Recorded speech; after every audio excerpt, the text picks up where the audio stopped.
Live from Studio 7E in Rockefeller Center, this is News for New York. Welcome back. Coming up on 7:50 on a Sunday morning. Is your relationship with your spouse, your partner, anyone you're with, stressful, boring, unhealthy? Dr. Michael Finkelstein, a holistic physician and founder of Skillful Living, is here with 10 physical and emotional habits of healthy couples. Doctor, thanks for joining us. You're welcome. So we have a lot to cover here, so let's get right to it. First of all, what are some of the unhealthy things that we do around this time of year? Well, I think that it's important to realize that the holidays are a time where people socialize quite a bit. There's a lot of frenzy. And for couples, I think it's important to put aside time to be alone because the relationship could lose some of its traction in the midst of all the commotion. So you want to think as a team. That's something we should be doing all the time, right? Absolutely. How do you do that? Well, I think that it's good to organize your schedules together and to anticipate a holiday season like this and plan ahead. So my first recommendation is to schedule time alone together, perhaps something on the order of once a week. But there are a lot of people saying we're busy. We have bills to pay. We have jobs to do. We have kids running around. How do you find that time in a realistic world? It is challenging. However, to be practical about it, there's always a certain amount of time, at least a commitment you can make to try to find the time. And communication is a big part of that.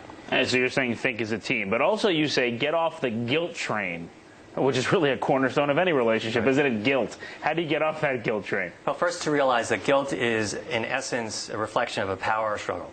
And guilt also reveals our tendency to be competitive.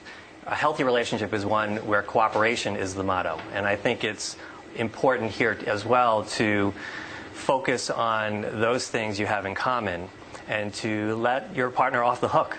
I want to talk about this one, this next tip you have. Get rid of sexpectations.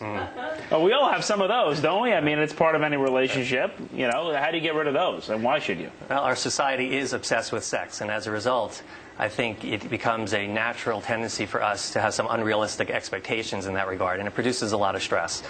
It's important to build intimacy on other levels than sex, and in that way, I think it takes some of the pressure away from sex itself. And that's something I assume that partners should discuss together about what their expectations are and sort of get it on the table?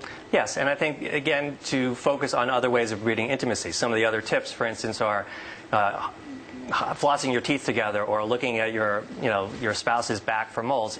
Hygiene it seems silly perhaps, but primates groom together, and in general that's a way of building intimacy. And one of your final tips is also trading places with your partner, sort of stepping into their shoes, right? To understand what they go through. Right. Empathy goes a long way. I think it's once in a while very valuable to consider what you must look like to your partner.